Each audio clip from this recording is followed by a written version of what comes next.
In this video, I'll show you how I replaced the fuel filter on this Husqvarna gas lawnmower. The fuel filter is something that should be changed every year. It filters all the particles and debris that may be in the fuel and prevents it from reaching the engine's internal components. If the fuel filter is not replaced regularly, debris and particles may begin to clog the filter, and then the lawnmower may have a rough idle, the engine may sputter, and there may be power loss. For my mower, I try to do this fuel filter replacement at the end of the growing season and around the middle of the season as well. It just helps to keep the mower running in good shape. For my mower, even though the brand is Husqvarna, it actually has a Honda motor, so I'll show how I find the replacement parts for this motor. First thing you'll need is the make and model of the motor. This is pretty easy to find, like on this mower I can tell it's a Honda GCV 160. Next, I'll need the serial number of the motor. This can be found usually on the motor body itself. For this motor, it's located on a small plate near the oil fill spout. I'll use these numbers to search for the genuine OEM Honda part number. For small Honda parts like this, I use a website called Plano Power Honda. I'll put the link to the site in the description of the video. Once you get to the site, go over to the parts section and then select Power Equipment Parts. Here I'll enter the serial number I found earlier, which is GJARA4521187, and then I'll click Search for Parts. I'll click the link here for Honda small engine. On this next page, we can see a complete breakdown of the different sections of the engine. I'll select fuel tank, and here's a nice diagram of all the fuel related components with everything labeled. I'll scroll down here to find the fuel filter. Here's the OEM part number for the fuel filter, and I'm just going to use that part number to search Google for the actual part to buy. You can see there are many sites that have the fuel filter at different prices. Generally speaking, I always go with OEM Honda parts to avoid getting anything cheap and poorly manufactured. So once I have the part in hand, the first thing I'll do is unplug the spark plug cable as a safety measure. Next, I'll find the fuel line, which will be right below the fuel tank. Here's how it looks from the back of this mower. I'll place a cup under the fuel line, and you may need a few of these cups depending on how much fuel you have in the tank. Using a needle nose plier, I'm just going to carefully remove this tube clip and move it down. It can be a little tricky, so take your time. I found using a flathead screwdriver usually helps with leverage. Once the clip is out of the way, just pull the line down and the fuel tank will begin to drain. You can see the old fuel filter that's in the line here. Once the fuel is completely drained, just pull the old fuel filter out of the fuel line. Put the new fuel filter in the line with the rounded end facing inward and push it in as far as it will go. Now reattach the fuel line by inserting the fuel filter end first and then working the fuel line around the spout. Pull the tube clip back up and use the pliers to work the clip back up into the spot it was before.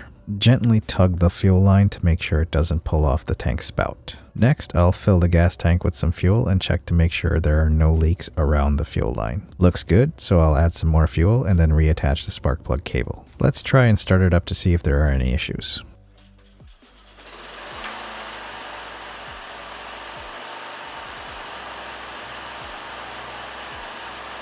It started up just fine on the first pull and it's running smooth. Like stated earlier, this is a required routine maintenance that I think a lot of people forget about. This simple maintenance task will help keep your gas lawnmower running smooth for years to come. Let me know if you have any questions or comments. Thanks for watching.